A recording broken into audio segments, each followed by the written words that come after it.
I want to talk to you a little bit more about freedom.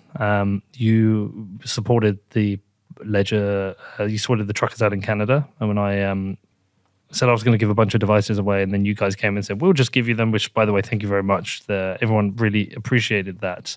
One of the questions I wanted to ask you is, you're a business and regulated business. You operate within the structure of the law we're here within France and globally, but also you're at the same time, you're a business that offers people the opportunity to be self-sovereign and take control of their money. And sometimes people to say argue kind of route around government.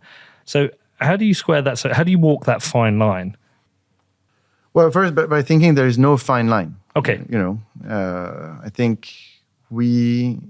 freedom is what humanity is thriving for. I think, we should have freedom in our societies, and freedom is not something that we should bargain for. And so if I want to be free, I want to be I'm in a situation where I'm not guilty until proven otherwise. Mm-hmm. And so therefore, I want to live my life freely and do what I want with my money. And so, because I'm not a terrorist, I'm not a drug dealer, I'm a law-abiding citizen. And so therefore, I don't see why I should have control, people overseeing, my move and everything that I do. And so, but we lost sight of this a little bit in the past, because our freedom has been taken away, bit by bit, because, or thanks to technology. Technology has helped sort of governments, regulators, etc., to take, and also because of this greater good theory. It's like, we're gonna check if you're not a drug dealer or a terrorist every time you do something with your money, because it's for the greater good. You understand? We're trying to catch the drug dealers and the terrorists. And I'm like, at some point, the greater good is just bad. The greater good is bad for the individual, and it's bad for individual freedoms. But we are being pushed into that narrative. So now we feel like, oh shit, if I'm going to do something on my own, am I being subversive? Am I being anti-government, etc.? I'm not being anti-government. I think, governments do what they have to do. And for a large part, they do well. But equally, I think individual freedom is everything. And so I think that what we're trying to do with Ledger is to give technology to people to be free. Technology that's been put in the hands of people up until now doesn't really free them. It captures them and put them into environments that are controlled by very, very few people, like an oligarchy that sort of decides. And for me, when I enter into crypto in general, I was thinking, I'm sort of done with the Steve Jobs, Zuckerberg model, where these guys decide for me what's good for me. What is good to put on Facebook. I remember on Facebook there was this thing where this picture of the Vietnam War with the little girl with running away from the napalm bomb. From the napalm bomb. Yeah. It was classified as child pornography by Facebook. Right. I was like, what the fuck? One of the most famous photos ever taken. Ever taken. And how is that child pornography? Algorithm. No. It's not algorithm. No. It's decision. People made decisions. Algorithms are, designed by people, etc. And actually, when Facebook got told about this, it took them for fucking ages to recognize, maybe it's not child pornography. And actually, if you know how Facebook work and Meta, etc., it's really top-down organization. Some people decide, etc. Why can't you download? Why don't you have porn into your iOS, into your Apple App Store? Why not? Steve Jobs hates porn. Yeah, hated porn. He said it though. I remember him specifically saying that he doesn't want the Apple device to be used for porn. Yes, and I'm thinking that's why I don't have an iPhone. That's why I don't. Just for that, this is why I don't run on iPhone, because I'm like.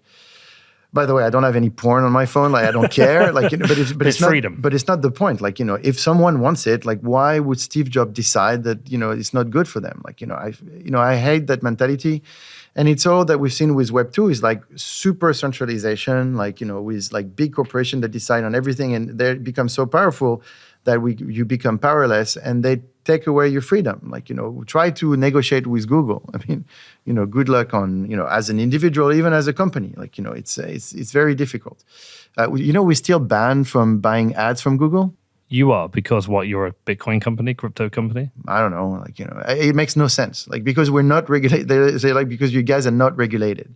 And I'm like, yes, because we're technologies. Like phones are not regulated, so hardware wallets are not regulated. Yes, but you need regulation to be able to. I mean, it's just a nonsense. But my point is, like, they get to decide. They become too powerful, et cetera, et cetera. And so I think what's happening with crypto in general is super interesting. Is back to decentralization. Is back to the Web 1 early days of freedom and emancipation, et cetera, that got taken away from us willingly, by the way. Because I'm not just saying that there are evil forces at play. I'm just saying that people go where it's easier, and so people become also lazy. So it's also it's convenience, and so also for us now to battle ourselves and to be like, okay, well, I will sacrifice a little convenience for more freedom, maybe something like that. And or what we're trying to do really is to give you the same convenience but with freedom. And so that's what Ledger is striving for. This is why we say security and ease of use. Ease of use will be your convenience, and security will be your freedom. And so I think that's what's happening. Decentralization, Bitcoin, having the ability to participate in a public ledger to exchange value. All of this is very powerful, and we think it can really change the world and the way that people approach technology and the web. So, with your company being a freedom-based company, how much of it is mission-driven? How much is it driven by just commercial interests? Are you personally now flipped to the point where you're just mission-driven to bring freedom to the world? Well, for me, the why a company exists is, and if it's a for-profit company, it also has to be business. I don't distinguish. I don't distinguish the two, because actually business is good. Like it's a virtuous loop. Like if you don't do business, like you might have high morale, and but who gives a shit about you, because you can't actually build the devices, you can't actually develop the technology, you can't actually make it great. So I think for me, the why Ledger exists is to give freedom to people, and so the how we do it is through hardware wallets, et cetera, et cetera. And we need to make money, and we need to make high margins, et cetera, to keep on investing into security with the dungeon, to keep on like investing into thinking about new devices, et cetera, et cetera. And so me personally, I hate the CEOs that are like, oh no, I'm all about the mission, and the business comes after. I'm like, but the business is part of the mission. Yeah.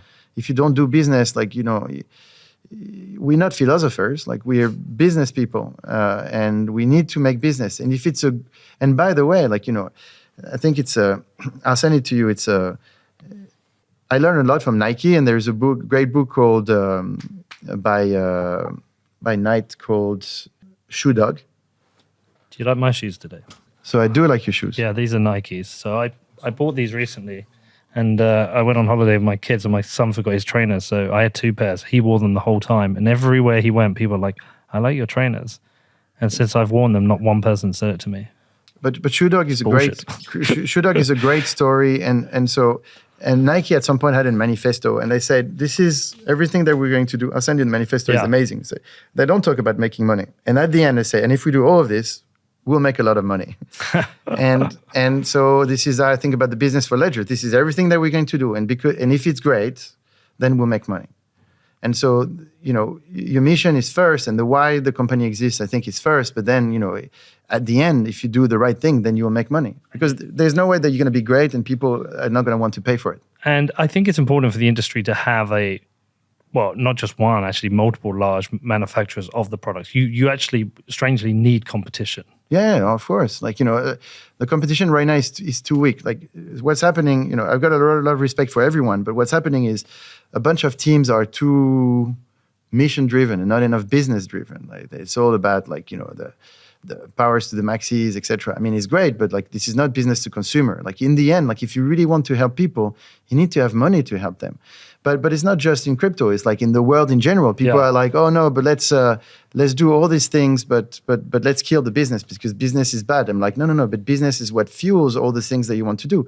So if you want the planet to be greener, cleaner, or if you want to move away from fossil fuels and all those things, it's all good and well. But you better make money to do it, because otherwise, no one is going to make it.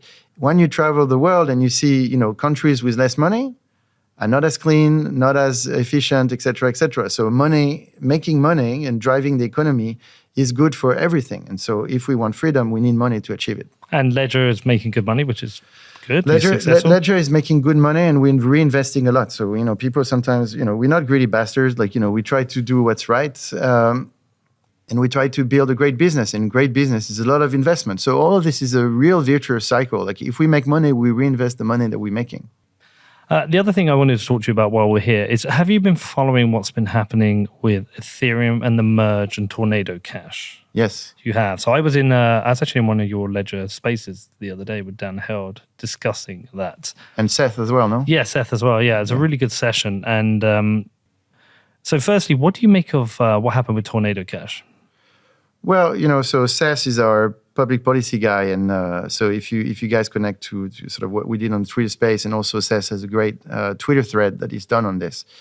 Very simply said, I mean, Tornado Cash could be a big problem because suddenly, it's sort of freedom of speech that is being banned. Open source code is freedom of speech, and so to start pointing at open source code and putting people in jail, etc. For this, like it starts to be like a huge problem. I think there will be an uphill battle on these topics because what we're doing with crypto is huge in terms of how it changes everything. How it's now only mathematics, etc. So first of all, I think it's normal that sometimes the regulators will have like a very strong negative reaction first to something they don't control, don't understand, don't want to see, etc. But this is why, as an industry, as individuals, etc., we need to fight because if open source code becomes punishable by law, then it's like free speech that is gone, basically. I wonder how enforceable it will be, though, and it has that chilling effect as well. In that developers will be thinking, well, could I be arrested for this code I'm writing here today? So I didn't follow exactly, but the guy who got arrested in the Netherlands. Yeah. I mean, it's happening, no? Yeah. So if every developer in the world cannot be put in jail because they put like a piece of code on the internet, that's an issue. How do we fight it? Well, first of all, I think we need to realize one thing is most of these decisions are sort of ill-informed. And so I think there's a lot of education that needs to go on. Like we're trying to do it like in the US, in Europe, and with every legislator, regulator, government that we can talk to. And most of the time what you find is people are really misinformed. Like, they just read the headlines of Bitcoin is for terrorists. Yeah. Bitcoin is killing the planet because of, this energy consumption and all of these things. And for us, it sounds really stupid, but it is the truth for most people. And so, first of all, you need to debunk all these things, but then it's a one-by-one debunk. Like, you need to actually sit down, talk to people, etc., which we've done at the European level, typically recently with Seth. And then you have two categories of people. You have the people that are ill-informed, and then when you explain to them what's happening and in good faith, etc., they do understand. They change their minds. Like, oh, okay, well, I didn't get it, so okay, but that's fine. That we can do. And then you have the dogmatic people, and so the dogmatic people, then they are enemies. Like they just don't want freedom. They want to imprison people. They know what's best for you always. Like we will tell you what's best for you. They will make the law that that you can't do barbecues anymore. Because I'm like, okay. And so you need to know who are your friends and who are your enemies. Like, and the enemies will need to find a way to make them voice as small as possible, and or kill them with so much kindness and good information that it's going to be very hard for them to debate otherwise. But I think it's going to be a strong debate. I think it's going to be a lot of discussion, a lot of communication, etc., etc., and we all have a role to play.